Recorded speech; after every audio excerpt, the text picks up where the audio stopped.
Good evening. Thanks for being here. I'm Troy Charles, and here are your top stories. After a float plane capsized in the waters near it yesterday, the Richardson grain elevator is back in the news, this time dealing with a structure fire.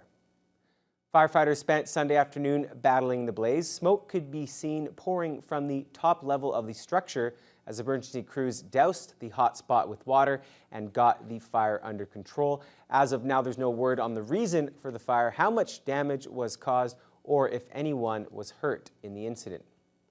Police have arrested a Peterborough man in connection with the ongoing investigation of a May 3rd attempted homicide. The investigation began on May 3rd when officers with the Uniform Patrol Branch were dispatched to Thunder Bay Regional, where a man had crashed a vehicle into a barricade. The man was seriously injured, with an investigation determining the injuries had been sustained prior to his arrival at the hospital. Thunder Bay Police Major Crimes Unit revealed the injuries were a result of a shooting. The latest arrest is the 5th arrest connected with the shooting.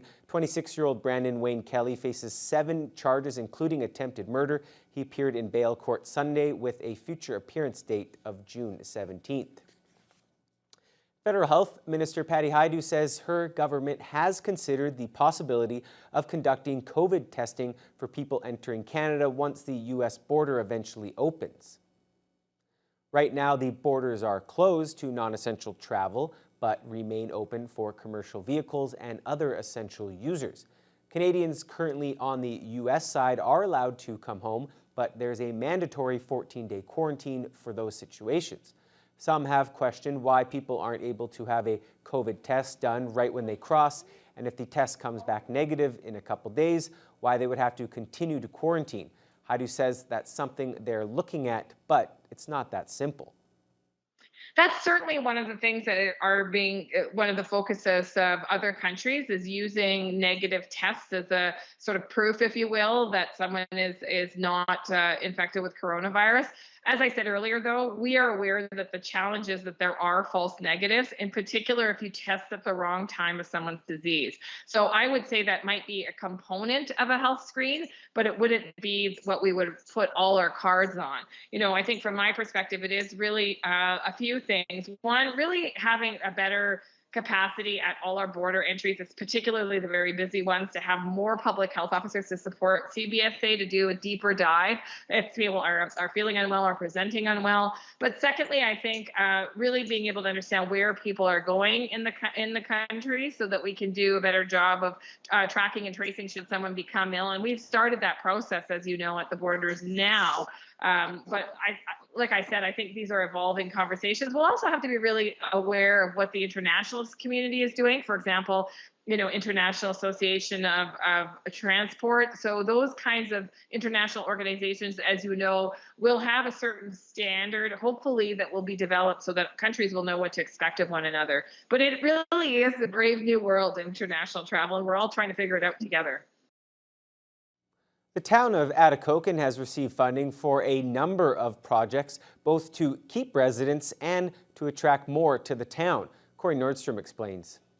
While this plot of land may not seem like much, it will serve a needed purpose for the town of Atikokan, and one that's been a long time coming. Approximately 10 years, we've wanted to find a place for the seniors to stay in town, rather than having to leave, like several have gone to Thunder Bay and gone to other places because there was no place here. Construction on the Aspen Court Senior Living is likely to start this fall.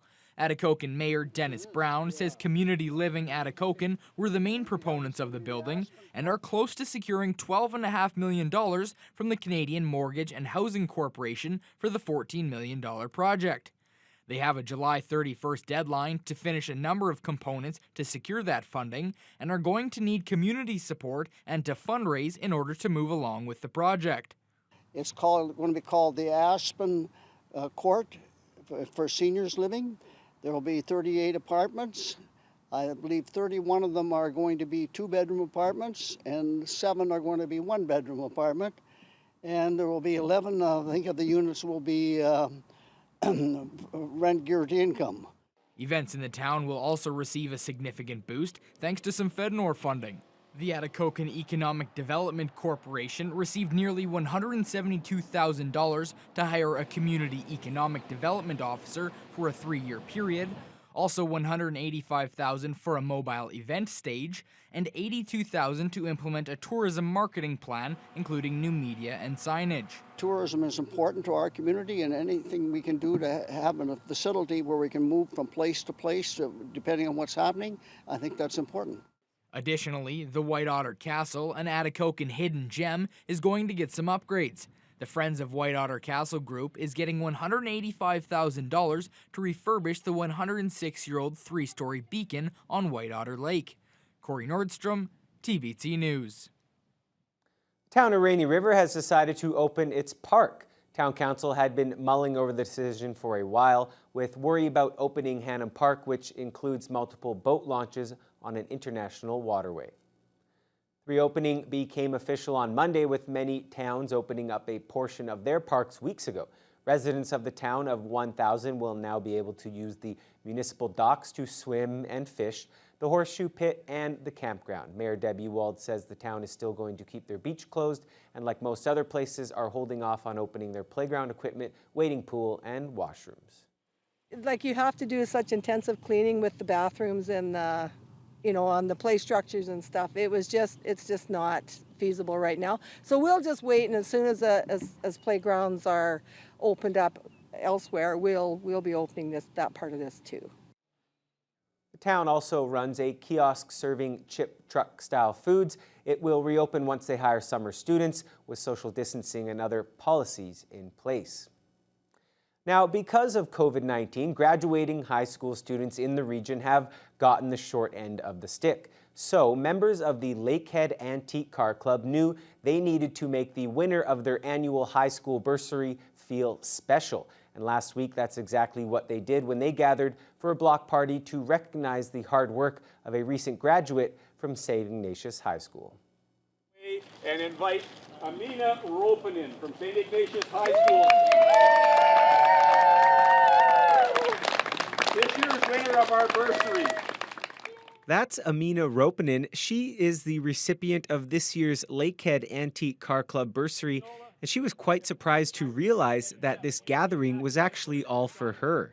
This was much bigger than what I expected. We were supposed to go for an ice cream run right now, but they came into this neighborhood, and then I was like, what's going on? And then it didn't clue in until he was mentioning about a high school student, and I looked at their flag. It's the Antique Car Club, and I had put a bursary application for that, so I kind of semi-connected the dots, so it was very interesting.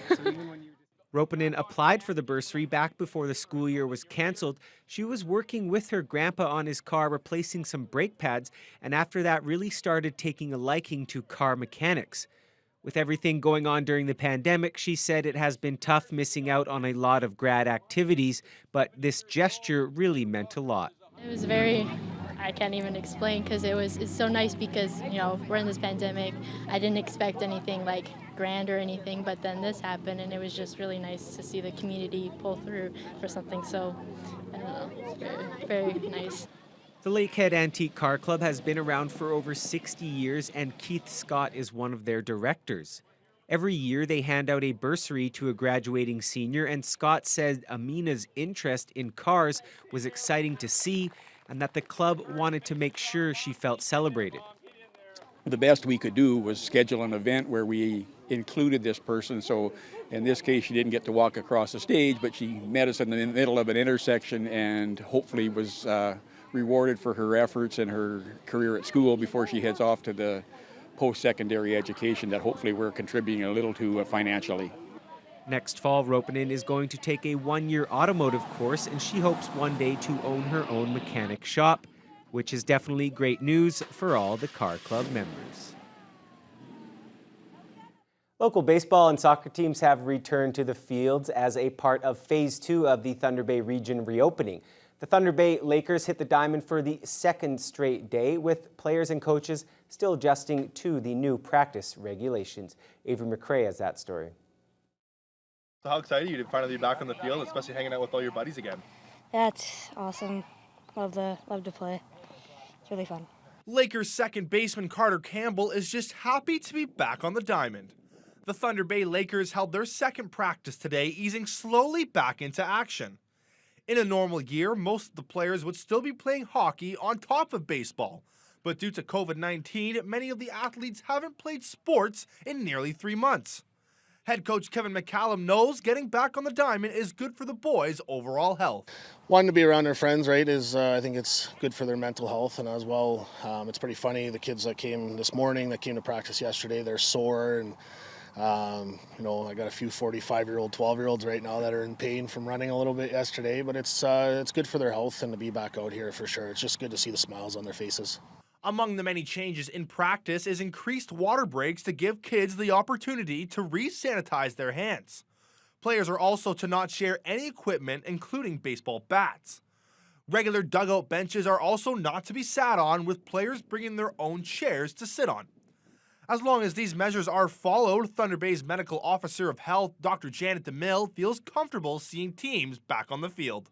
As long as people take the appropriate precautions, and that really we have to all feel our own individual level of responsibility. And a sports team, a business, a workplace all has to be responsible, do the right thing at these times. And if they do it properly, I'm comfortable with that. But it does require other people. It's we'll do our part, but everybody else has to do their part too. It's nice to have some normalcy in our lives, and just we're going to do our best, and hopefully we get some sort of season for the kids. Avery McRae, TBT News. Happy to be joined by Mike Mohorich, and we see the baseball is starting to happen, and the golf as well is in Thunder Bay.